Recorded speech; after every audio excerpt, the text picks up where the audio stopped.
Quem esteve aqui na quarta-feira passada, nós iniciamos a respeito de um seminário falando a salvação completa de Deus. Eu fiquei muito feliz pelo feedback dos irmãos, porque foi algo muito esclarecedor. E sendo algo muito esclarecedor, isso faz com que você possa saber que você está crescendo e está se desenvolvendo, e a palavra de Deus ela vai proporcionar todo esse resultado, essa transformação na sua vida. Amém? Abra sua Bíblia no carta que Paulo escreveu aos Efésios, capítulo de número 2. Carta que Paulo escreveu aos Efésios, capítulo de número 2. Só para nós tomarmos esse texto hoje como base, glória a Deus, que nós venhamos dar aqui a sequência. Nós encerramos na quarta-feira passada falando a respeito da tricotomia do homem, que o homem é composto de espírito, alma e corpo. E aí nós falamos que a salvação completa de Deus, ela começa no espírito, ela passa pela alma e ela alcança também o corpo. Daí as linhas de pensamento teológico se prejudicarem, se contraporem nas suas opiniões, porque cada uma delas enxerga um aspecto da salvação e elas definem isso como sendo uma só salvação, mas que não altera ou não atinge os três tempos e os dois aspectos que ela possui. Então hoje nós vamos saber um pouquinho mais a respeito disso e vamos entender esse assunto. Efésios capítulo de número 2. Abra aí a sua Bíblia. Glória a Deus. Nosso irmão Renato aqui também vai estar nos auxiliando aqui na leitura dos textos e também participando aí nos seus comentários, para que juntos possamos ter mais conteúdo no ensinamento dessa noite. Amém? Encontrou aí, diga amém. Amém. Efésios capítulo de número 2. Depois que Paulo escreve as cartas aos Coríntios, ele escreve a carta aos Gálatas e escreve também aos irmãos de Éfeso. Por isso a carta se chama aos Efésios. Capítulo 2. O título da Bíblia, na Bíblia está assim: a salvação é pela graça. Só o título já resolvia muita coisa, né? Glória a Deus. É por isso que às vezes eu fico pensando, tem coisa que não é nem revelação, nem teologia, nem academia, é português. É só uma questão de português. Então o próprio título da Bíblia está dizendo que a salvação é pela graça. E existem demais vertentes teológicas que atribuem a salvação às obras. Mas vamos ler o texto aqui. Dobre a sua atenção. E vos vivificou, estando vós mortos em ofensas e em pecados, em que noutro tempo andaste segundo o curso deste mundo, segundo o príncipe das potestades do ar, do espírito que agora opera nos filhos da desobediência, entre os quais todos nós também antes andávamos nos desejos da nossa carne, fazendo a vontade da carne e dos pensamentos, e éramos por natureza filhos da ira, como os outros também. Mas Deus, que é riquíssimo em misericórdia, pelo seu muito amor com que nos amou, estando nós ainda mortos em ofensas, nos vivificou juntamente com Cristo.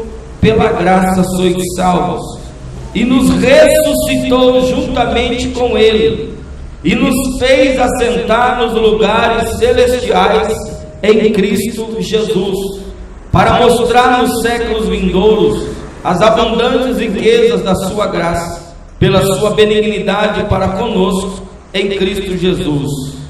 Porque pela graça sois salvos, por meio da fé.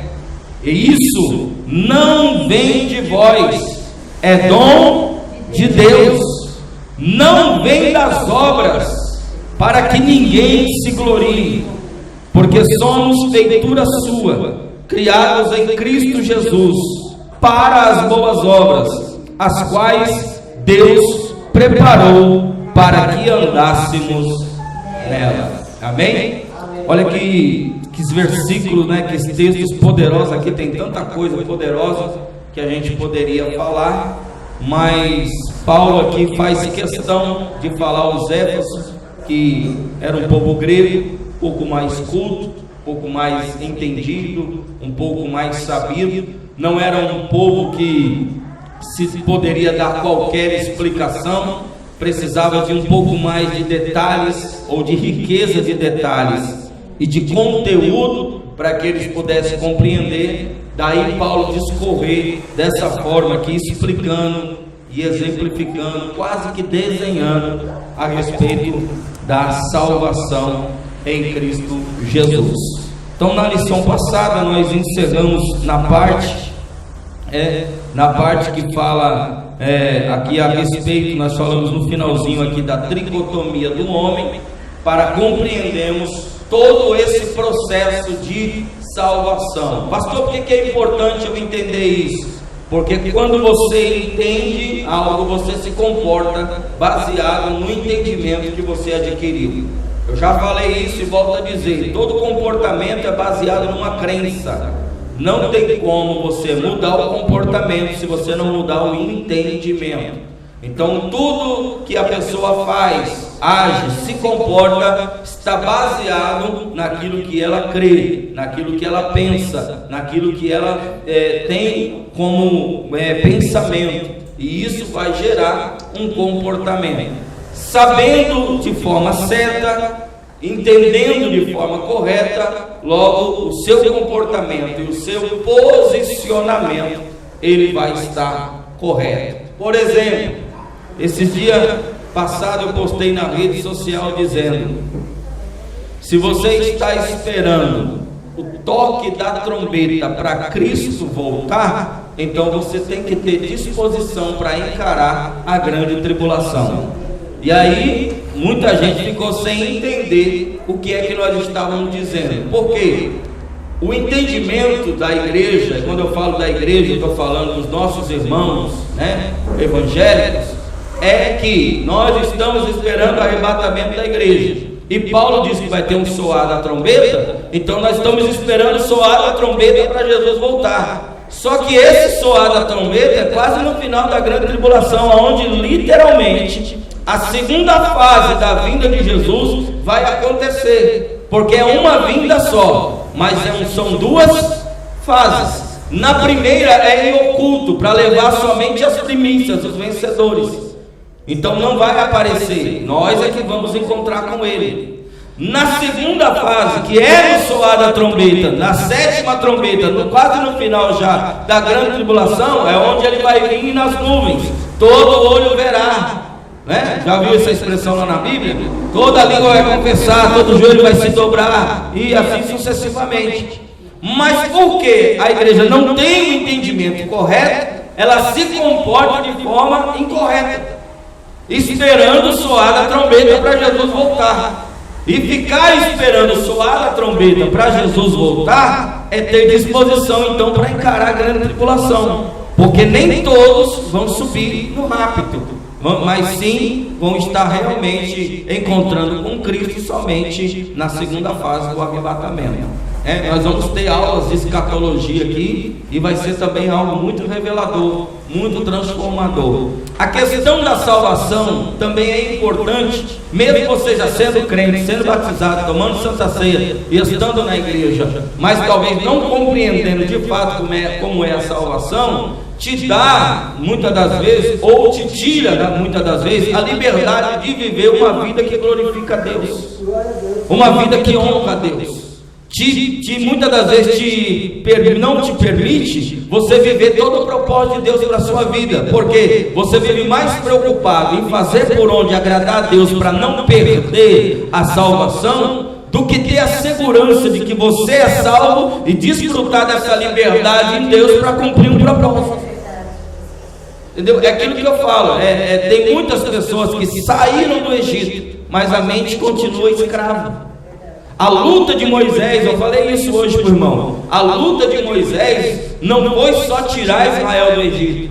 A luta de Moisés foi tirar o Egito de Israel. O que é o Egito para nós hoje? O mundo. O que é a Canaã? A nova cidade, a nova Jerusalém, a terra prometida. E o que nós estamos passando aqui? Pelo processo, que é o deserto, que é o processo de vida que nós estamos aqui na nossa carreira. Mas infelizmente tem muita gente que Deus tirou do Egito, mas o Egito ainda não saiu dele. A mente de escravo ainda continua, só mudou de cadeia. Saiu de uma cadeia e foi transferida para outra. E a Bíblia diz que foi para a liberdade que Cristo nos chamou, e não para a escravidão. Não para nós nos tornar, meter debaixo de jugo. Está escrito lá em Gálatas isso. Acha aí o versículo. Se eu não me engano é Gálatas capítulo 5. Não estou tão ruim aí de memória, não. O mesmo processo, irmão, ou a mesma dificuldade que foi para tirar os filhos de Israel de dentro do Egito, foi para tirar o Egito de dentro dos filhos de Israel depois que eles saíram do Egito. Você vê que o processo de libertação é algo contínuo, não é uma coisa que acontece num momento, num instante, como muita gente pensa. E escute uma coisa, irmãos. Renato usou aqui uma palavra muito mal incompreendida também pelos crentes: libertação. Já viu assim? Culto de libertação. Quem já viu isso aqui? Aí o que os irmãos fazem no culto de libertação? Bota a mão na cabeça, sai demônio, repreende, faz marabarismo, faz não sei o quê. Mas a libertação, a verdadeira libertação, não sai pela oração. Ih, pastor, mas eu ouvi a vida toda que sai pela libertação, pela oração. É Gálatas o que, pastor? Se eu não me engano é capítulo 5. Olha só o texto: e conhecereis a verdade, e a verdade vos libertará. De novo, e conhecereis a verdade, Vos libertará. não é, e farei uma oração e ele será liberto. Pastor, mas não tem libertação por oração? Tem. Tem oração por imposição de mãos? Tem. Mas a verdadeira liberdade que a Bíblia está falando não vem por oração nem por imposição de mãos. Senão, irmão, não precisava nem ter culto de ensinamento aqui, seminário. Era só os irmãos virem para frente, eu botava a mão na cabeça de você e estava liberto, a gente entender tudo, acabou. E conhecereis a verdade, e a verdade vos... A libertação não vem pela oração, vem pelo conhecimento. É por isso que o diabo não gosta que você lê a Bíblia, não gosta que você vai para o curso de doutrina. É por isso que você, para ler a Bíblia, fica com preguiça. É por isso que te dá preguiça, te dá sono, te dá cansaço. Você não tem uma disciplina, porque o diabo não quer que você estude, não quer que você lê a Bíblia. Num domingo desse, pastor, podia estar aqui no louvorzão, olho fechado, luz de LED, me emocionando, chorando, falando em língua, né? Como o Renato falou na quarta-feira passada, os crentes almáticos que vivem pela alma, só pela sensação, só pela emoção. Domingo é dia de se emocionar, domingo é dia de chorar, domingo é dia de levantar os braços para cima e cantar na luz de LED, um grupo de louvor, fumaça e tudo. Não que eu esteja dizendo que isso é errado, ou eu sou contra isso. Mas isso não muda, irmão. Isso não transforma ninguém. Isso não capacita ninguém. Isso não prepara ninguém. Na segunda-feira a pessoa está lá no mesmo erro, no mesmo pecado, na mesma vida, do mesmo jeito. Por quê? Porque só sentiu na pele, só viveu de epiderme. Não muda em nada. A verdadeira mudança está aqui, no poder da palavra libertadora, que é a palavra de Deus. É isso aí, estou certo? Qual que é o texto? Gálatas 5. Se eu não me engano é o capítulo 5. Fala aqui da Pela liberdade. foi que Cristo nos libertou. Estais, vou ler o versículo 1 diante aqui, que o senhor fala para parar quando for necessário. Estais, pois, firmes na liberdade com que Cristo vos libertou, e não torneis a colocar-vos debaixo do jugo da servidão. Eis que eu, Paulo, vos digo que, se vos deixar de circuncidar, Cristo de nada vos aproveitará. E de novo protestou a todo homem que se deixa circuncidar, que está obrigado a guardar toda a lei. Olha aí o que Paulo está falando. Para que Deus nos libertou? Para viver escravo? Foi para a liberdade que Cristo nos libertou. E não vos torneis a meter debaixo do jugo da servidão. Paulo depois fala isso. Então Deus nos chamou para a liberdade. Liberdade não é libertinagem. Libertinagem é aproveitar-se de forma imprópria a liberdade que Cristo nos deu. Porque a graça não é autorização ou passaporte para viver no erro, para viver no pecado, não. A graça é a liberdade para a gente viver a vontade de Deus nas nossas vidas. Amém ou não amém? Amém. Então nós precisamos, irmãos, conhecer, mesmo já sendo salvo, batizado nas águas, tomando ceia, nós precisamos conhecer mais a respeito da salvação. Então vamos lá, porque hoje é mais curto, para não cansar os irmãos, mas nós precisamos entender isso aqui, tá bom? Então a salvação de Deus é uma só, amém? É só você seguir os dedinhos aqui que você consegue gravar. É uma só salvação, que acontece em dois aspectos e em três tempos. De novo, uma só salvação que acontece em dois aspectos e em três tempos. Amém? Três tempos, ou três fases, ou em três acontecimentos, como assim você queira dizer, né? Então, a palavra de Deus nos fala que os dois aspectos da salvação de Deus são chamados de aspecto judicial e aspecto orgânico. Por que aspecto judicial? Porque aquilo que eu disse para os irmãos, Deus nos salva com o seu amor e nos torna filho dele com a sua justiça, através do seu poder. Então Deus legalmente e legitimamente nos torna filho dele num aspecto judicial, porque Deus jamais vai se contrapor à sua própria justiça ou à sua própria palavra. Daí eu dei o exemplo, como você fosse adotar hoje uma criança, você precisa seguir os trâmites legais para que aquela criança legalmente possa se tornar o seu filho, levar o teu sobrenome, levar no registro da criança ali a tua identidade, a tua marca e se tornar verdadeiramente um filho. Então Deus quis nos salvar, e o que moveu o desejo de Deus foi o seu amor, mas Deus não poderia fazer isso de qualquer forma ou de qualquer maneira. Deus precisava fazer de uma forma legal, por isso que ele estabeleceu o critério da justiça, para que através do cumprimento desta justiça, a satisfação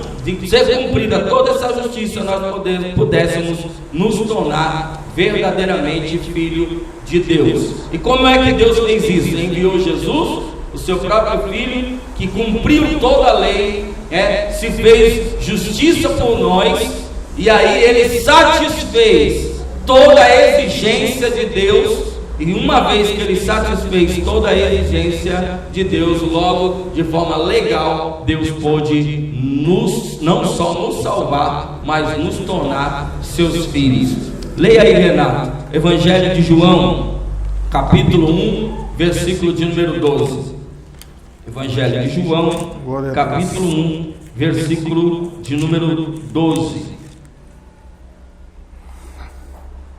Mas a todos quantos o receberam, deu-lhes o poder de serem feitos filhos de Deus, aos que creem no seu nome. Amém ou não amém? Amém? Mas a todos quantos o receberam, deu-lhes o poder de serem feitos filhos de Deus. Deixa eu te dizer uma coisa. Para de dizer que você é servo de Deus. Glória a Deus. Pastor, mas todo mundo não fala isso. Esse é o mal, irmão, do evangeliquez. Eu que inventei aí a nova língua, né? O evangeliquez. De tanto se falar uma coisa, todo mundo fica repetindo, mas nunca para pensar nem no que falou. Servo de Deus é Israel. Nós somos filho de Deus. O grande problema às vezes é que nós nos comportamos, nos relacionamos com Deus como servo, mas nós não somos servos de Deus, nós somos filhos. Glória a Deus. Nós somos filhos. Já imaginou, Marcelo, né? Já imaginou sua filha, irmã Graça? Tem que acordar de manhã, vai lá no pé da cama, dobra o joelho, faz oração. Ô papai Marcelo e mamãe Grazi, em nome de Jesus, eu suplico a vocês, posso abrir a geladeira? Posso pegar o meu leite? Eu suplico, declaro, posso usar o banheiro? É assim que ela faz? Não, né? Ela nem pede, né? Vai lá, já abre a geladeira, já usa o banheiro, né? Já faz as coisas. Por que ela faz isso? Porque ela é filha. E a gente fica, ó, amantíssimo Deus, eclético, soberano, eterno, sublime. A gente fica caçando, né? Que as partículas esparipatéticas constituem gesivais. Fui longe agora, né? E por aí vai. Quase foi uma língua estranha. Quase falei língua estranha aqui. A gente se relaciona com Deus como se Deus fosse um velhinho chato, com a testa franzida, o chicote na mão, esperando a gente errar para nos castigar. É assim ou não é, irmão? É assim. Mas a Bíblia não diz que somos servos de Deus. A Bíblia diz que somos filhos. Pastor, eu sou servo de quem? Do seu irmão mais velho, Jesus. De Jesus nós somos servos. Somos filhos de Deus, herdeiros em Cristo, herdeiros de Deus, nós co-herdeiros com Cristo. Só que Deus estabeleceu que Jesus fosse o Senhor e nós os seus servos. Lembra de José? Quem lembra de José, da história de José?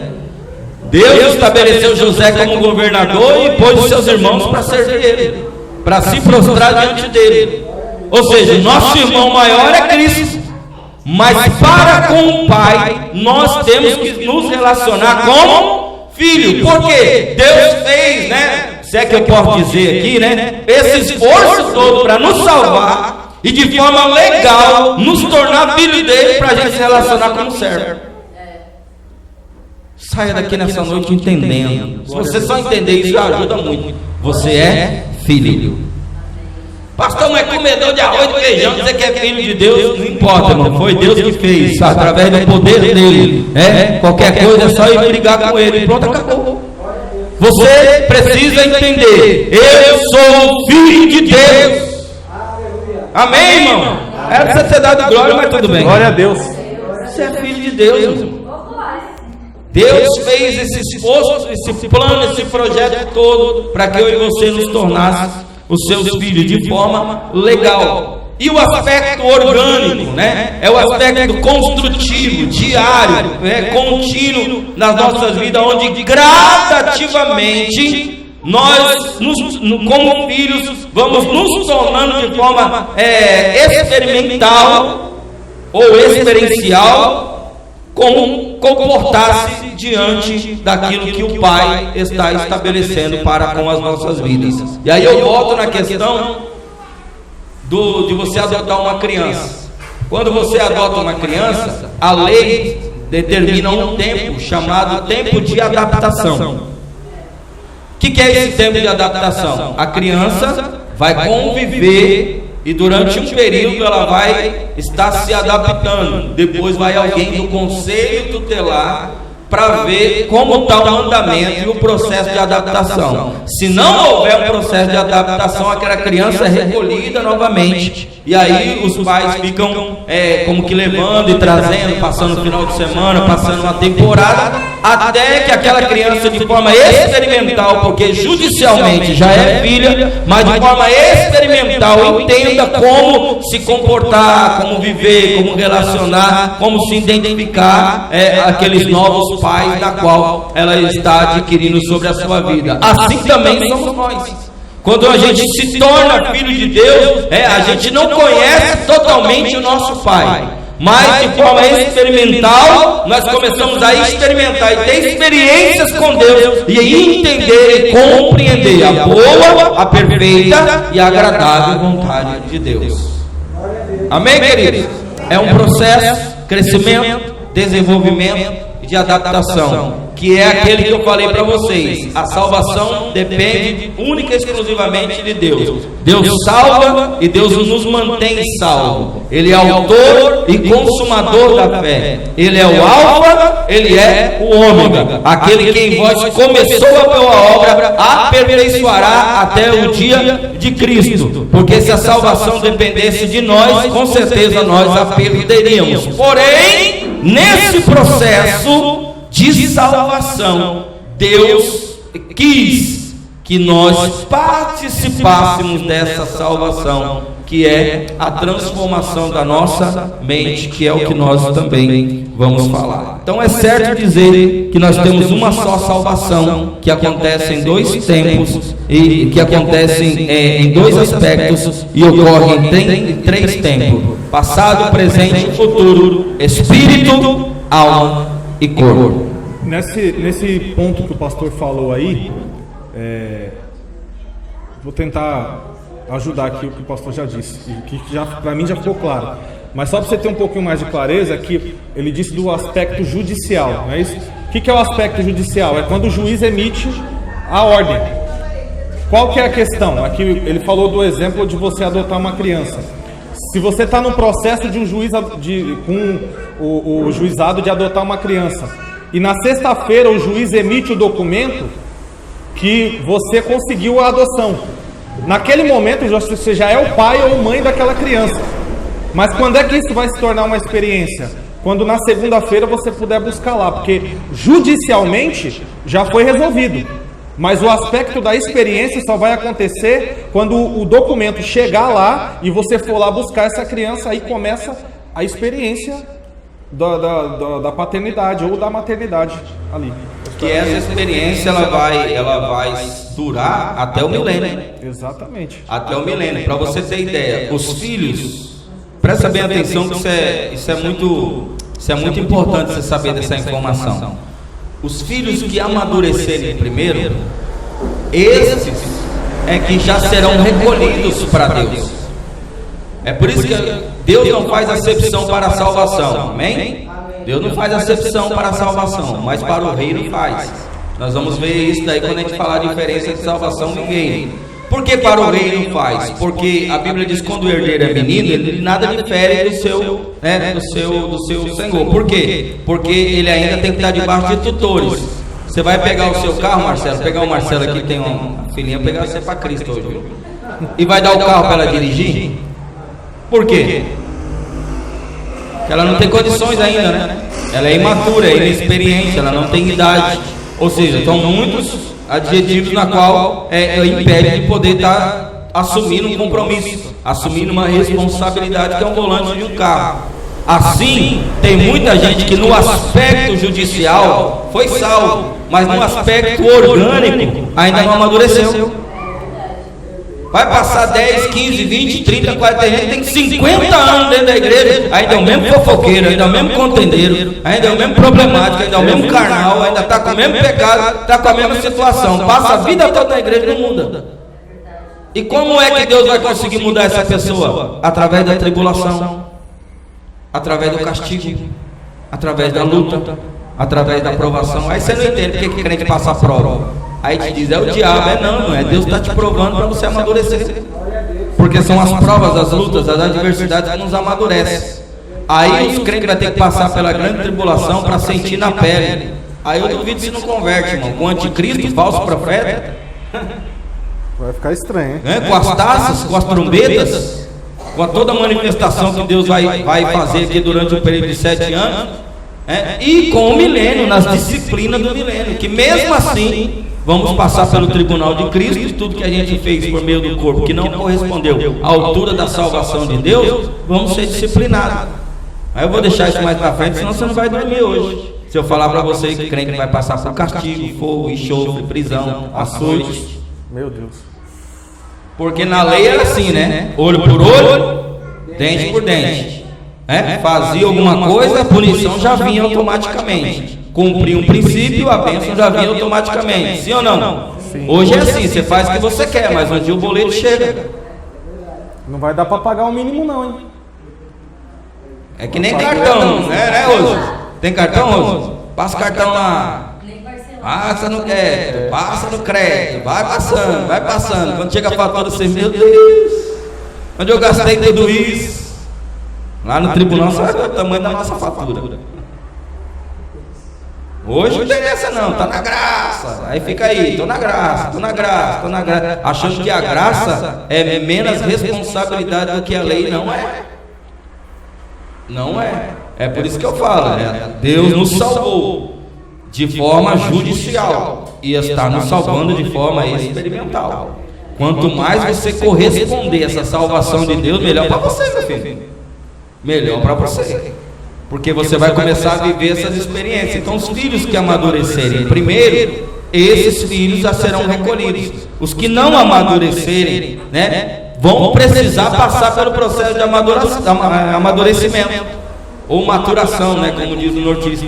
Por quê? Porque para entrar na Nova Jerusalém, para entrar na eternidade, precisa já estar sendo completa a salvação. Por isso que é a salvação completa de Deus.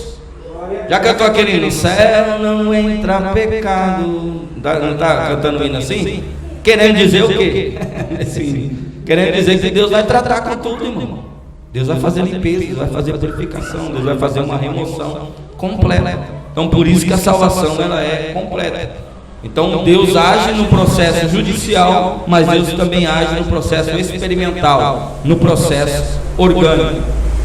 Então, no aspecto judicial, a dívida é paga através do sangue de Jesus pela sua morte. Por isso que Deus bradou uma voz do céu dizendo: esse é o meu filho amado, em quem a minha alma tem prazer.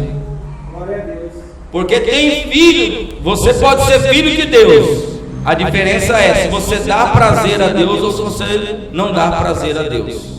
Porque tem filho que dá prazer, tem filho que dá desprazer.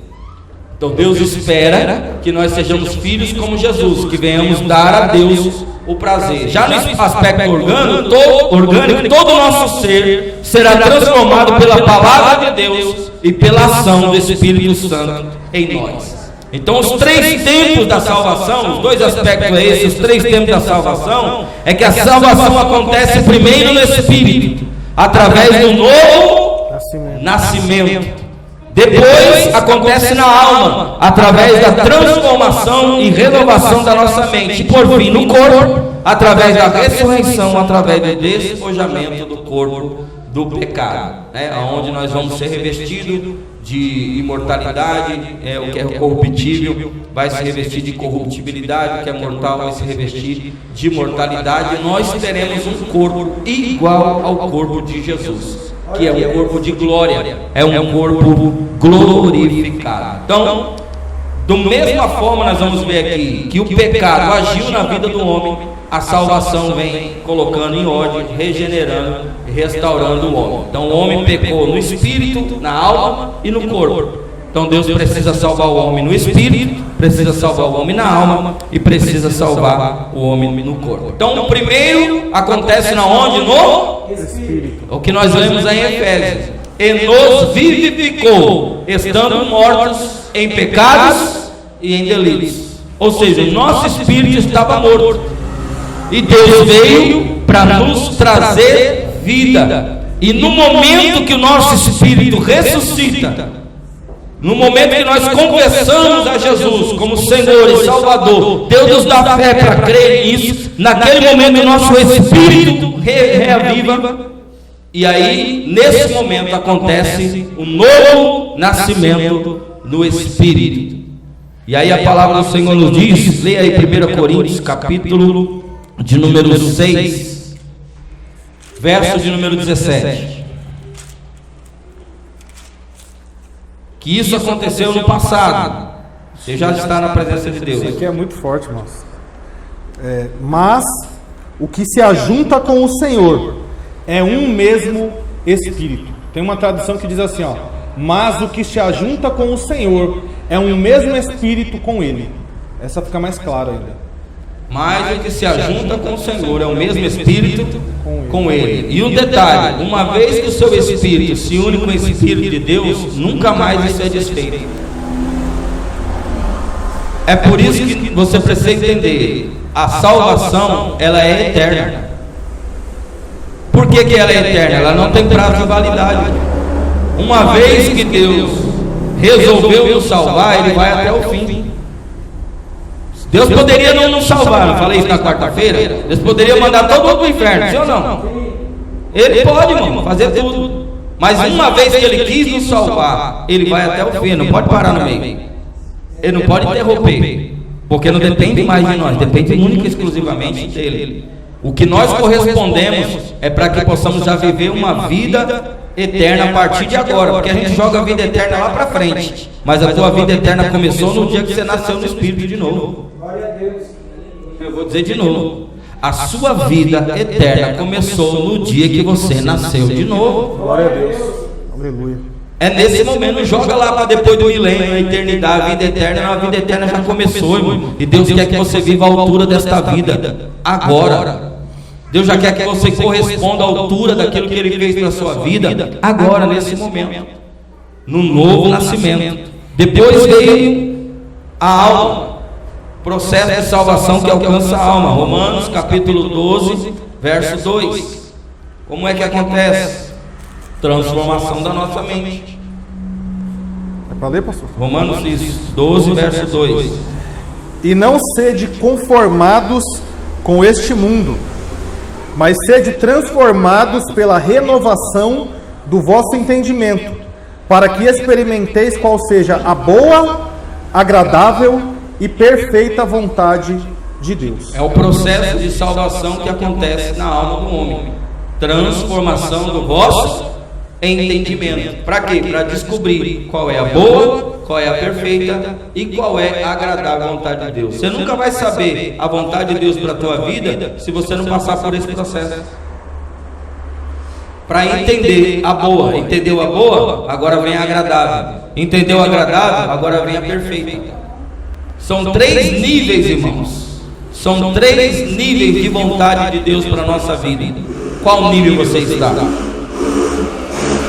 É os 3 níveis que você consegue alcançar: boa, perfeita e agradável. E por fim o corpo, né? 2 Coríntios capítulo 3, verso de número 18, na ressurreição ou no despojamento. Aqui tem outros versículos, né? 2 Coríntios 3, 18. Glória a Deus.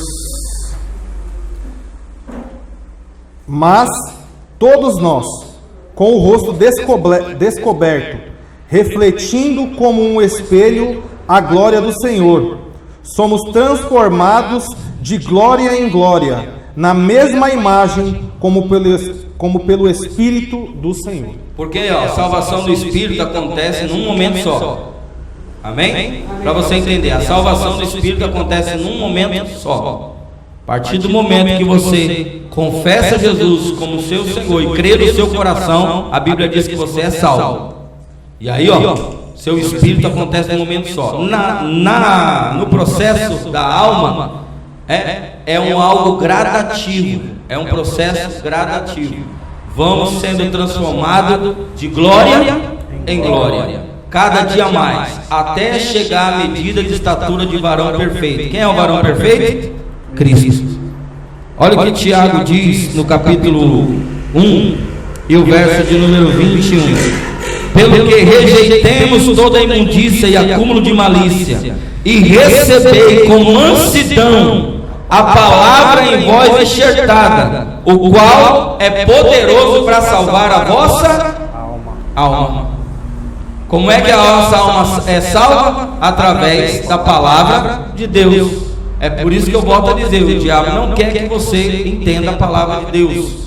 Ele não quer que você ouça a palavra de Deus. Ele não quer que você estude a palavra de Deus, porque o processo de salvação na alma vem através disso. E por que mansidão? Porque Tiago está dizendo, recebei com mansidão. Porque a princípio, quando a palavra de Deus vem, ela vem, irmãos, e ela não vem muito agradável. Ela vem para confrontar.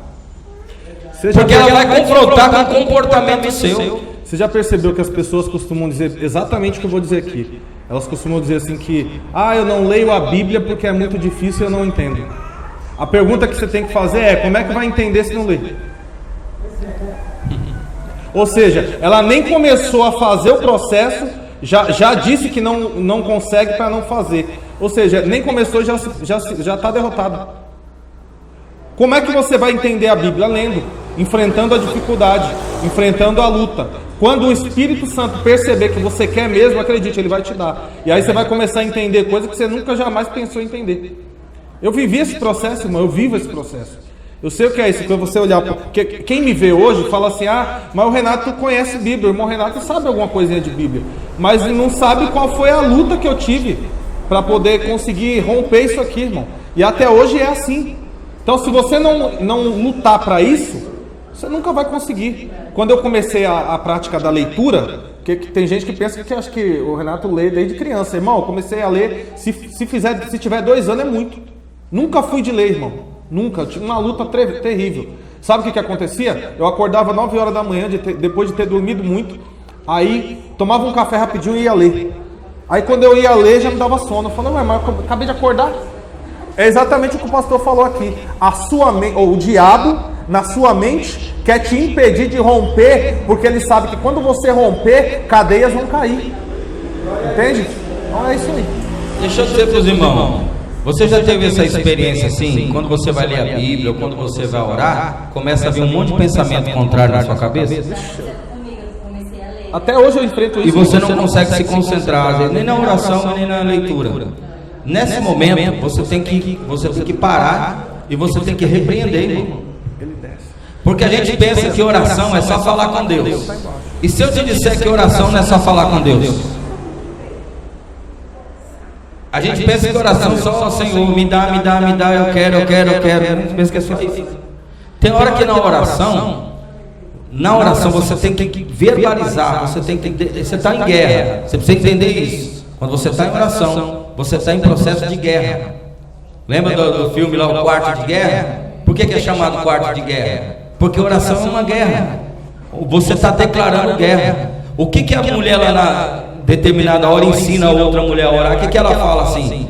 Você tem que entender que você tem que combater o inimigo. Você tem que começar a expulsar, declarar, verbalizar, falar em voz alta. Ó inimigo, saia daqui, você não tem poder, você não tem vazão. Você tem que começar a repreender, porque acredite, irmão, quando você vai ler a Bíblia ou vai orar, é como se o céu, uma nuvem negra de principados e potestades ficasse naquele momento. E acredite, você não vê, mas tem uns que estão tentando impedir a sua oração chegar diante do trono. Tem anjo guerreando, batalhando para expulsar os demônios lá em cima, para que as orações possam chegar. Na batalha da oração de Daniel, que as igrejas estão fazendo campanha de 21 dias. Deus não mandou fazer campanha de 21 dias, não, irmão. Daniel só orou 21 dias porque foi o tempo que demorou para a batalha terminar. Porque quando o anjo desceu para dar a resposta, o que o anjo falou? Daniel, tu és muito amado, viu? Olha. E Deus não mandou falar isso não, o anjo falou por conta própria. Que ele entendeu, né? Que ele entendeu. Tu é muito amado, hein? Porque eu ia falar para você, acabei de vir aqui, eu tinha que te pedir ajuda para chegar. É tipo assim, é o anjo dizendo assim, ó, o Altíssimo fez uma coisa que eu não estou acostumado a ver. É isso. Eu tive que chamar Miguel para guerrear e batalhar, porque sozinho eu sou mensageiro dos anjos de guerra. E eu tive que esperar a batalha acabar, e a batalha acabou e eu cheguei. Mas eu quero dizer uma coisa para você. Você ficou 21 dias orando, né? Mas desde o primeiro dia já saiu a ordem. Meu Deus. Olha. Glória, ó. Ô glória, desde o primeiro dia saiu a ordem. Você pensa que Deus está ouvindo a sua oração? Você já orou 10 vezes, 20 vezes, 30 vezes, 50 vezes. Continue orando, continue perseverando. Mas acredite, a resposta vai vir pela primeira oração que você fez. Porque Deus não é menino, irmãos. Os ouvidos dele não estão agravados, diz o texto de Isaías. Nem a sua mão está encolhida para que não possa abençoar. Deus está ouvindo sim a minha e a sua oração. E por mais que você esteja orando anos, acredite, quando a resposta vir, a tua perseverança na oração melhorou você, mas a sua primeira oração acionou a resposta de Deus. Ah, pastor, então eu preciso de oração uma vez? Não, irmão, não é isso que eu estou querendo dizer, não. Glória a Deus. Só estou querendo dizer para você, persevere em oração. É que nem a mulher com o juiz iníquo, todo dia estava na porta dele. Faz justiça por mim, faz justiça por mim. E a insistência daquela mulher trouxe a vitória. Mas acredite, a primeira oração é a que vale. Eu vou dar um exemplo assim bem... É simples, tá? Mas só para você entender. Por exemplo, Daniel orou o primeiro dia, né? Aí a resposta não veio, ele continuou orando. Isso quer dizer que a oração continuou subindo. Sim. Só que Deus mandou resposta no primeiro dia. É mais ou menos assim, mas por que tá vindo oração se eu já mandei resposta? Aí o Miguel aparece na história. Por quê? Porque Deus é onisciente, mas os anjos não. Quem está batalhando por você nas regiões celestes não tem onisciência. O Altíssimo tem. Entende? Ele só recebe a ordem. Exatamente. Se ele não tivesse intercedido até 21 dias, tivesse parado na segunda, ver que não viu, na Possivelmente primeira, não viria. Não viria, demorar mais ainda para vir. Ele tomaria uma atitude com ele mesmo, não é assim às vezes na vida da gente? Ah, Deus não fez, Deus não respondeu, Deus não vou fazer do meu jeito. Aí quebra a cara. Por que muita coisa dá errada na vida da gente? Porque a gente ora, mas não espera a resposta. Esse aqui é o problema. E a resposta já está vindo, a gente está tendo uma batalha, está impedindo ela de chegar. Tem vários fatores, tem um processo. Às vezes você não está maduro para receber certas vitórias. Às vezes as coisas estão estabelecidas no tempo. Existem vários critérios. Mas quem sabe você já era para estar de posse de uma bênção e não está porque você não soube esperar. E quando Deus chegou, você não estava pronto para receber, ele recolheu. Ele recolheu, agora vai esperar um pouquinho mais, mas vem. O que você vai fazer? O quê? Vai desistir? Vai piorar a situação? Não. Mas Daniel continuou orando, porque ele falou: não dá, não é essa situação, já era para ter acabado esse negócio aqui. E aí, com 21 dias, a resposta chegou. Aí as igrejas entendem que tem que fazer uma campanha de 21 dias para Deus dar vitória. 12 dias de clamor para 12 meses de bênçãos. Eu não sei onde é que esse cara acha essas coisas, mas deixa pra lá. E aí não veio, né? E aí não vem, né? Aí tem os crentes que ainda pensam assim: vou esses 12 dias, já garante o ano todo. Não preciso mais orar, não preciso mais fazer nada. Já fui lá na igreja, nos 12 dias, já tem bênção para janeiro, bênção para fevereiro. Aí os crentes gostam de emoção. Vocês gostam, irmão, vocês gostam. Veste a roupa da religiosidade durante 12 dias e passa na carnalidade o resto do ano e acha que... Vocês gostam disso. A prova de que vocês gostam, desculpa a expressão, não estou querendo ofender vocês que estão aqui, eu estou falando vocês gostam no sentido do evangélico, porque se nossa igreja tivesse agindo como todas as outras, isso aqui já estava cheio. Isso aqui já estava cheio. Minha esposa presenciou quantas igrejas eu não enchi em 30 dias. Ô pai, eu não fiz parte da. Não é falando, né? Porque ela é uma bênção lá, eu também aprendi. E ó, que nós Entendeu? ainda pegava firme, né? Chegamos na igreja com 5, um ano depois tinha 50. Glória a Deus. Eu fiz a parte da igreja da pastora Cláudia lá. Sim. Deus abençoe. Sim. Só é campanha assim. Só campanha. Se vocês quiserem, nós faz isso aqui também. Pregador, cantor, campanha, mirabolante e tal, aquele negócio. Revelação, sai dando um monte de revelação, de revelamento. Irmão, eu creio em revelação, creio em dom, creio em profecia. Mas eu não brinco com isso, não. Quando Deus fala, pronto, acabou, irmão. Nunca ninguém chegou de mim e falou assim: ó, o que você falou não foi de Deus. Tá, minha esposa aí, tá comigo aí. Nunca ninguém chegou. Porque quando Deus manda, eu falo. Quando Deus não me manda, eu fico calado. Não preciso mostrar que eu sou vaso. Preciso mostrar que eu entendo, que eu sei, que eu conheço. Mas os crentes gostam. Os crentes gostam. É uma bênção. Então, da mesma forma foi a ação do pecado na vida do homem. Então, da mesma forma foi a ação de Deus para poder salvar o homem. O pecado atingiu também os 3 níveis do homem. O pecado atingiu o espírito do homem. E quando o pecado atinge o espírito do homem, o homem passa a sofrer a condenação do pecado, porque a condenação do pecado está no espírito. O pecado atinge a alma do homem, e é na alma do homem onde está o poder do pecado. E o pecado também atingiu o corpo do homem, onde no corpo do homem está a presença do pecado. Então olha só, olha para mim: condenação do pecado, poder do pecado e presença do pecado. Então a condenação do pecado já foi removida. É para você ter dado glória? A condenação já foi removida. Porque aonde Deus salva o primeiro homem?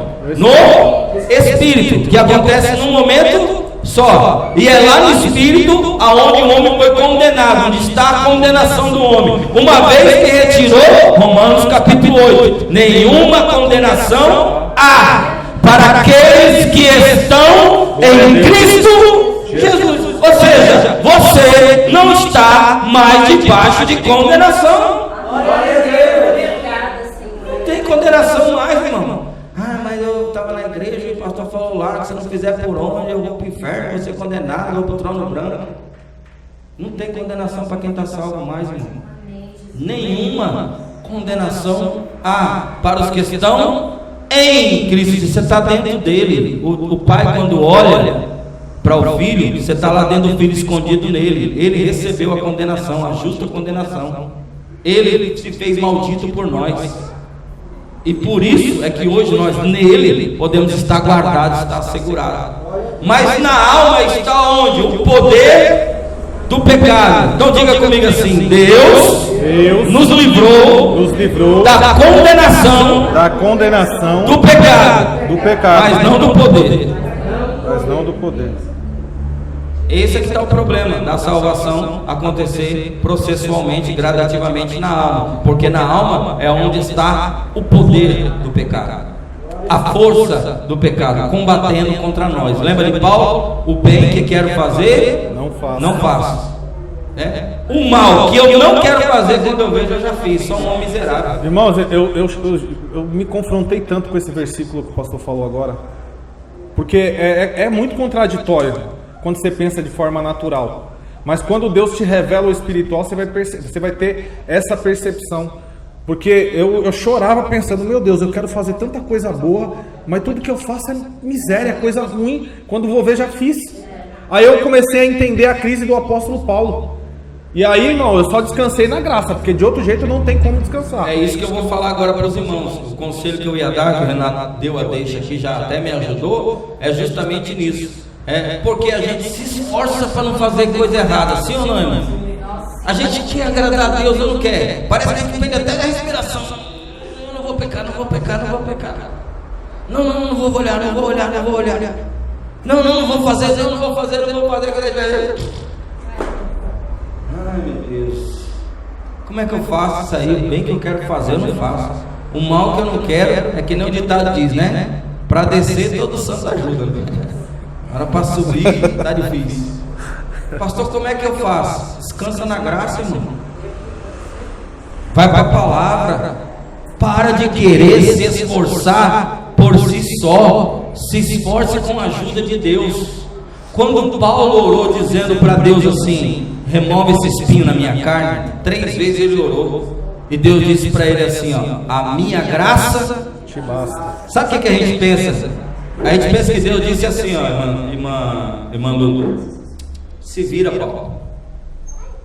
Não é assim que às vezes a gente pensa? Não vou tirar não. Já vi pregador falando isso, pregando. Deus olhou para Paulo e disse: não vou tirar, se vira.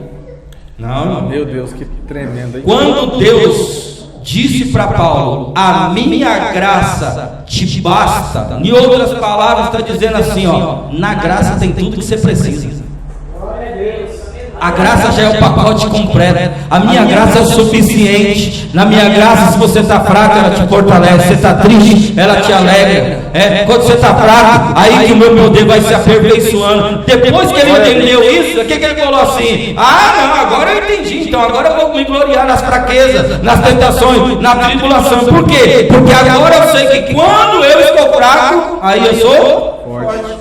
Ele orou mais depois para Deus tirar o espinho? Não, porque tem coisa que Deus não vai tirar da vida da gente, mas vai dar condição para a gente suportar. Sabe o que Paulo entendeu diante disso aí que o pastor disse? Que o esbofeteador, na verdade, era um dispositivo de segurança que fazia ele entender: peraí, estou me soberbecendo. Porque ele não poderia se ensoberbecer pelo nível das revelações que Deus deu para ele. Então o esbofeteador foi levado. Sabe por que você está na igreja ainda? Sabe por que te mantém você na igreja? A luta que você passa. É o dispositivo de segurança. Já reparou que quando a luta aumenta, você fala: não, vou para o culto, vou orar, vou... Parece que é um negócio automático em nós, gente. É assim mesmo. É a luta que você passa que mantém você na igreja, que mantém você firme. Porque o dia que tiver tudo bem, você não quer saber de Deus não. O dia que tiver tudo bem, você não está nem aí para Deus não. É que nem as pessoas do mundo, né? Não lembra de Deus do nada. Quando acontece uma desgraça, onde é que está Deus? Aí eu falei: e quando é que você estava? Antes de acontecer isso. Entendeu, irmão? Tá vendo? A gente quer discorrer aqui, mas é assim, Deus vai falando, porque a nossa preocupação aqui não é só fechar o que está escrito aqui, não, irmão.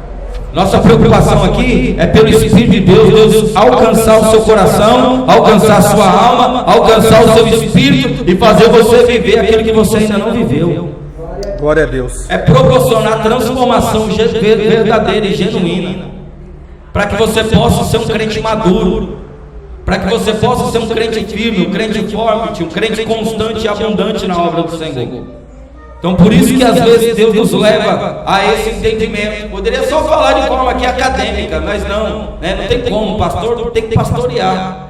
E como é que o verdadeiro pastor, o sumo pastor, pastoreia a igreja? Quando nós estamos pregando, irmão, é que Deus está te pastoreando. Eu não preciso arrumar uma salinha, um gabinete e ficar que nem psicólogo. Você senta de um lado, o pastor senta do outro, aí você fica contando suas mazelas para ele, aí depois ele vai lá e faz uma oração com você e está tudo resolvido. É assim que a maioria dos crentes, irmãos, quer viver.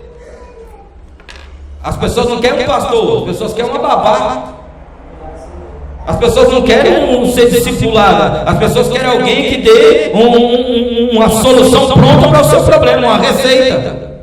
Mas evangelho não é isso, você tem que viver na pele as próprias experiências. Não sou eu que tenho que carregar no meu ombro a tua dor. É você que tem que viver a sua dor, a sua experiência. É você que tem que ser alimentado. E você é alimentado quando nós estamos pregando e ensinando. É nessa pregação que o Pai está disciplinando você, orientando você, conduzindo você, apacentando você quando você está pregando. Quando alguém está pregando, você está ouvindo. É quando você está indo para a palavra. É nesse momento que o pastor, o sumo pastor, o verdadeiro pastor da igreja, que é Jesus Cristo, está pastoreando você, está te alimentando.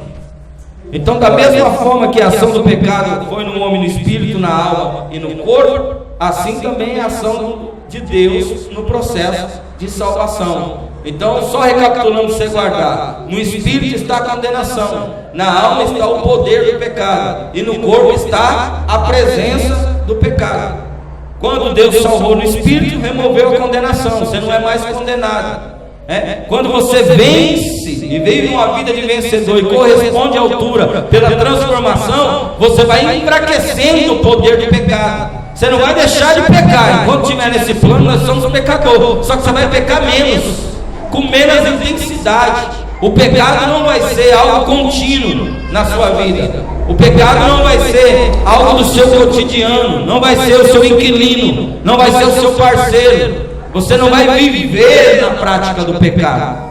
E por fim, Deus vai remover totalmente a presença do pecado. Porque no corpo de glória não haverá mais nenhum resquício de pecado sobre a minha e sobre a sua vida. E o pecado também não vai ser um prazer. Porque tem pessoas que o pecado para eles é um prazer, é algo assim que satisfaz ele. O pecado para um filho de Deus é algo tão terrível que causa transtorno na sua consciência, irmão. Tristeza profunda na alma, porque aquilo, o próprio Espírito Santo dentro de você já disse: você fez algo errado. E você às vezes nem sabe o que está acontecendo, mas uma tristeza que vem de forma natural, é simplesmente porque um dispositivo dentro de você, estou usando uma expressão, tá? Dentro de você apontou que tem algo errado, te provocou uma tristeza que nem você muitas vezes entende, mas é o efeito do pecado, em que o Espírito já te convenceu que você pecou. Por isso a tristeza veio e às vezes você só não teve a compreensão ainda. Por isso que a gente vai encerrar agora já falando isso para os irmãos, 8h30, de que o que Deus quer, na verdade, não é que tenha alguém na sua vida para apontar o que é o errado e o que é certo. Como o Renato falou agora. Eu não preciso, como pastor, dizer o que você está fazendo é pecado. Se você é um crente maduro, você sabe o que é pecado. Porque o próprio Espírito Santo, já tendo esse acesso, porque ele está dentro de nós, mas ele às vezes vive reprimido, ele vive extinguido, ele vive apagado. Pastor, mas nós temos esse poder? Não é questão de poder, é questão de se nós, irmãos, não dermos vazão ao Espírito, se nós não nos enchermos do Espírito, se nós não buscarmos o Espírito, o pecado vai passar a ser prazeroso para nós e nós vamos achar isso natural e comum. Mas quando nós começamos a amadurecer em Deus, como o Renato acabou de falar agora, o próprio Espírito Santo está bem vivo, bem latente, a ponto de que você peca um segundo depois você já está se arrependendo. Você cometeu um erro e na hora não precisa chegar no culto à noite, Deus mostrar para o pastor e você falar: está vendo o que eu fiz? Deus mostrou para o pastor. Não precisa Deus nem levantar um vaso, irmão, porque o vaso, quando chega na sua vida, é para confirmar algo. Essa é a ideia de Deus com os dons, para confirmar algo que já está acontecendo dentro de você, para que você não seja pego de surpresa. Mas por que muitas das vezes Deus usa alguém para nos repreender? Porque nós, dentro de nós não estamos ouvindo mais a voz do Espírito. Porque nós não estamos dando vazão a esse processo de transformação da nossa alma. E aí a gente passa a não pecar quando alguém diz para nós que não devemos fazer. E aí a gente volta para a lei, vivendo debaixo de regra. E não vivendo na liberdade com que Cristo nos libertou. E não vivendo o Evangelho verdadeiramente da graça de Deus manifestado em nossos corações. E aí precisa alguém dizer uma regra para você, que você tem que fazer assim, tem que fazer assim, tem que fazer assim. Aí você faz porque outro falou. É que nem as pessoas gostam muito de fazer pergunta para a gente, né? Pastor, pode isso? Pastor, pode aquilo? Pastor, pode isso? Pastor, pode aquilo? O que as pessoas, a grande maioria quer? Alguém para validar o que ela já quer fazer. É que tipo assim, eu vou perguntar pro pastor Marcelo, posso fazer isso? Aí, por exemplo, eu já fiz a pergunta porque a minha consciência está dizendo que não. Mas se ele disser que sim, aí a consciência da pessoa diz assim, ele falou que pode, o problema é dele, então. É que nem meu irmão chegou uma vez para mim, o irmão da igreja aqui que eu congreguei, ele falou assim, pode ou não pode beber vinho? Eu falei, você está doidinho para tomar um, filho? Aí você quer que eu venha validar você se pode ou não? O problema é seu, filho, se vira. Não, estou falando assim, porque um fala que pode, outro fala que não pode. Fala assim, você não é crente não? Você não é filho de Deus? Você não lê a Bíblia? Você não tem o Espírito Santo? Aí você precisa ficar perguntando para os outros se pode, se não pode. Vai buscar Deus, filho. Não tem coisa melhor do que o próprio Espírito Santo dizer para você. Mas os homens gostam de dar ordem para os outros, e os outros gostam de receber validação dos homens naquilo que deve e naquilo que não deve fazer. Aí eu gosto do irmão que ele falava assim, vai tomar conta da sua vida. Ele até fala, vá cuidar da sua vida, né, Marçal? Vai cuidar da sua vida. Oxi. E tu é criança, agora eu tenho que falar que você deve beber ou não deve beber? Vai a Bíblia, você vai saber. Se deve ou se não deve beber. É que você tá doidinho para tomar um, vai encher a cara, esse aqui eu vou validar. Para depois dizer, o pastor Marcelo que falou. Tem um culpa não, bota na minha conta não, filho. Não bota na minha conta não. Você já reparou? Às vezes eu sou bem grosso. Você já reparou que essa síndrome do que ele está falando aí vem lá do Adão? Que quando Deus veio cobrar o homem, o Adão podia falar assim, Senhor, eu errei. Mas não, o que ele fez? Terceirizou a culpa. A mulher que o Senhor me deu, a Eva, ela me fez comer do fruto. Ela me deu e eu comi. Ou seja, a Eva está debaixo da responsabilidade de quem? E a culpa é de quem, irmão? Ele comeu porque quis, não foi porque Eva deu. Miserável, agora Ele comeu porque ele quis. Mas ela tem a parcela dela também, viu, irmão? Não tá ruim só pro homem, não. Sim, só que a parte que ele errou bem feito. Ele tomou. E a mulher fez a mesma coisa. O que fizesse? A serpente. Quem criou a serpente? Então, aí a serpente não tinha mais quem falar, né? Olhou para a fila, não tinha mais ninguém atrás e falou assim, eu mesmo. Deixa eu te falar um negócio que é sério. Todas as vezes que você tentar justificar o seu erro, sem mesmo confessá-lo, você tentar justificar ele, você está culpando a Deus. A Eva pôs a culpa em Deus, o Adão pôs a culpa em Deus. Percebeu? Guarda isso que ele acabou de falar. Todas as vezes que você tentar querer justificar para Deus o seu erro, você está culpando Deus. Exatamente isso aí. Então não justifica não, filho. Você já errei. Irmão, confessa. Confessa, acabou. Errei, acabou. Amém, irmãos? Amém. Eu não vou estender mais por causa do horário. E quarta-feira é ruim o pessoal vir, né? Vamos ver, vamos orar, eu vou decidindo aí. Qualquer coisa a gente faz nos domingos. E na quarta-feira a gente faz outros tipos de ministração aí. Vamos orar a Deus. Por que eu estou querendo fazer no domingo? Você não vem na quarta? Irmão, presta atenção. Eu sei que uns trabalham, tem dificuldade. Eu já falei isso aqui, mas eu vou repetir tantas vezes quantas o Espírito Santo me der direção para dizer. Eu, irmão Renato, estou falando por mim, eu daria tudo que eu tenho, irmãos, para poder ter aprendido isso que o pastor Marcelo ensinou hoje aqui, que eu pude contribuir também, lá no começo da minha fé. Que eu posso dizer por mim, pelo menos uns 60%, 70% das lambanças que eu fiz, das coisas erradas que eu fiz para com outras pessoas, eu não tinha feito. Porque isso aqui é o tipo de mensagem que muda caráter, que transforma. É a mensagem que faz você entender quem você é. Então, se você pode vir na quarta-feira, venha, irmão. Venha, porque tem muita gente aí que indo para cultos, para a igreja 10, 15, 20 anos da sua vida e passa 10, 15, 20 anos e não tem acesso a essa informação que o pastor Marcelo ministrou hoje aqui, que é tão rica e poderosa para transformar, que a salvação já foi dada, mas para transformar a nossa alma, para mudar o nosso caráter e nos dar novas direções. Amém? Amém? Então você vai ver como a sua vida vai progredir mais e mais aí, você não vai desperdiçar tempo em vir para a igreja e servir a Deus, porque nós não estamos aqui para perder tempo, nós estamos aqui para viver mesmo todo o propósito, toda a vontade de Deus para as nossas vidas. Amém?